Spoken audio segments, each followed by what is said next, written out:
Welcome back. So we are currently taking our Project Narrowboat on a 1-week adventure for blacking and finally that bloody survey.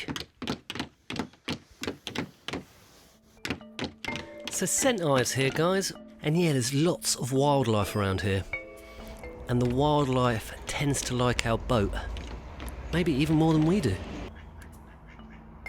I'm hoping to reach Ely today, so this is the direction we shall be heading. And look at all those people going to work while I sit here on my smelly little narrowboat. And I love these bridges here. Supposedly only one of 4 left in the country to incorporate a chapel. Yeah, that little weird bulbous thing poking out the top there. And that still doesn't look quite right. We're normally hooked up to the shoreline at the marina, so yeah, we're still trying to get our heads around the sort of invertery, alternatory kind of bits on our very ickle solar system that the boat has. The old waterfowl getting in the way there. Absolutely tons of the little bastards.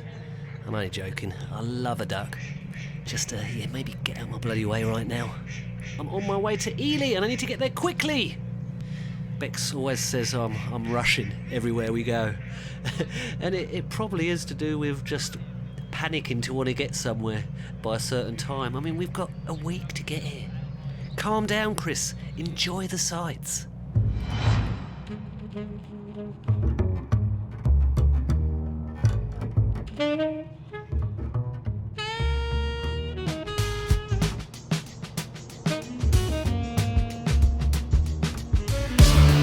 Enough of that, guys. Today we are rocking the rivers. It's in the belly of England. Love it.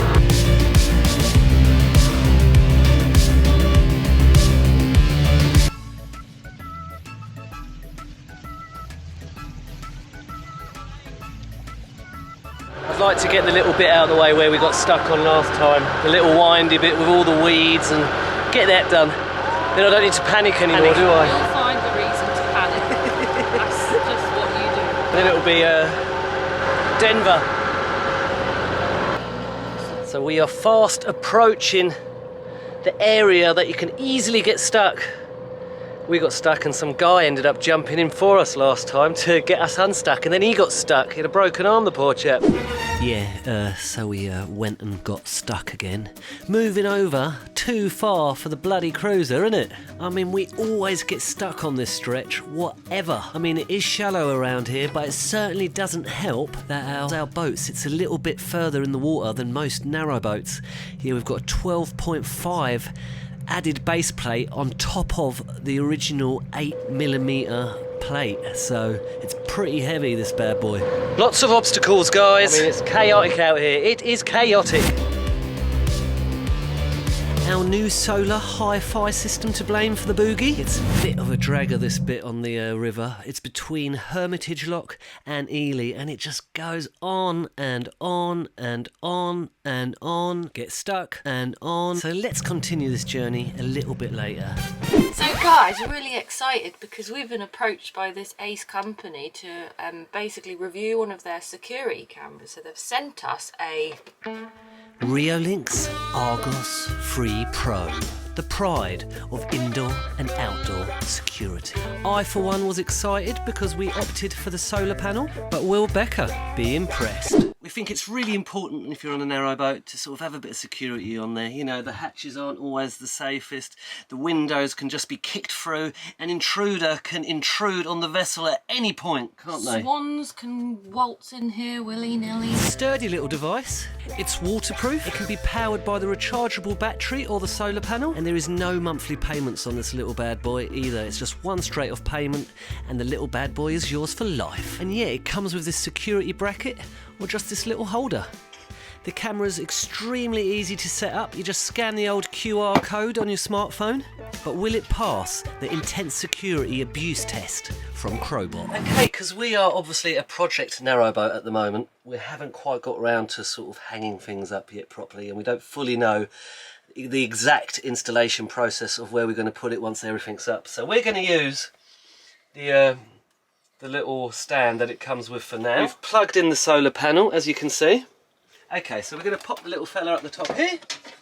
I think for now is a good shout. So having the camera facing one of our hatches and the front door is probably quite a good sort of area to have it right now. That means with the solar panel, obviously you won't need to put any batteries in it or anything. Okay, so it's linked up to the Wi-Fi on the boat too, which is brilliant. So now obviously we've just got to try and test it. It does set off an alarm on your phone when you're out and about, and you check in to see what's going on in the vessel. It's also USB powered, and you can connect that to just any normal USB plug. Let's go out and about and give this little fella a test, eh? Okay, so Bex is going to try and break in. She doesn't even need to come, actually. I'm just going to go up to the bridge up the top here. I'm going to see if the little Rio link gives me an alert to let me know an intruder is entering the boat. Got the alert from the app. I click on the app, and then I can see the intruder on there, and I can actually push the record button on there. So I'm actually recording this footage into the phone now. What do you think you're doing on the boat, intruder? Well, I was really desperate for a candle. I decided to steal yours. And then now, that footage should be stored on the phone.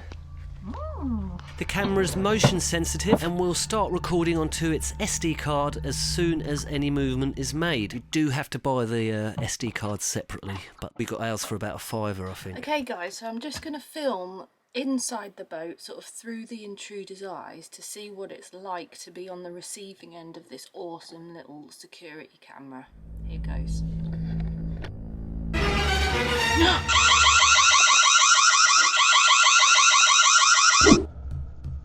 The camera has a night vision mode. There is the option of having the bright light come on when motion is detected, and you are in complete control of using that on the app along with the microphone, and that's two-way, so you could in theory strike up a little conversation with the horrible intruder.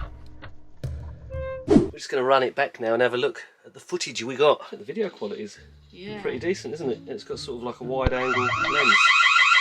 Jesus! Was that actually scary when you were coming out? It was, it gave me a jump. Was it loud? Yeah. I like the fact that you got control of the alarm, or the light as well. You can have a bit of fun with that. You're getting all your belongings pinched, but you can have a bit of fun with them at least, can't you? So our conclusions on the Rio link, what do you reckon, Bex?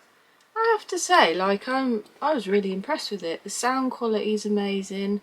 The visual, like the image quality, is really good. If you were in here, you would absolutely crap your pants if that went on, because I knew it was going to happen, and I still crapped my pants on it.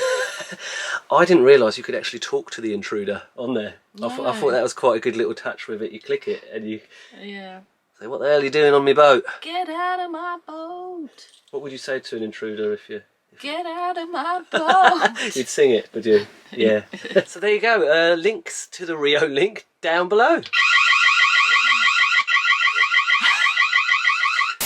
Back to this really long, boring bit in between Hermitage Lock and Ely. I mean, I'm probably being a bit hard on it there, really. It's just because we keep getting stuck. The beer definitely helps.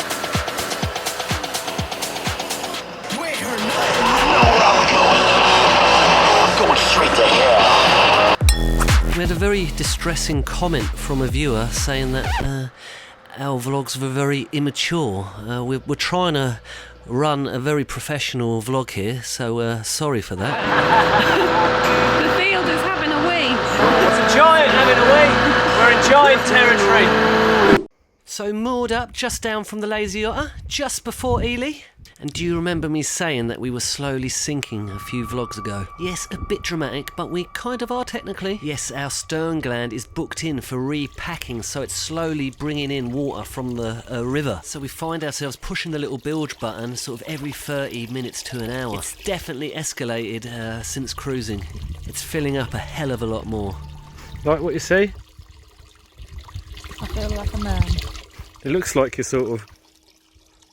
The illusion there for you guys.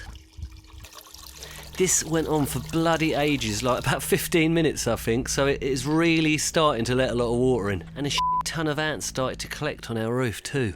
It's still going, is it? They're all on this bit for some reason. But just on this bit. What have we gone through? We've gone through a nest.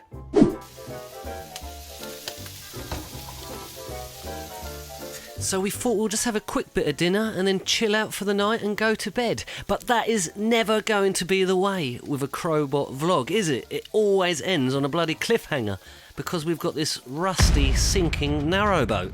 So heads down to bed. I was located in my special snoring room at the back of the vessel when I started to hear some serious drippage going on, guys. So I quickly woke Bex up and got her to climb down into the engine bay.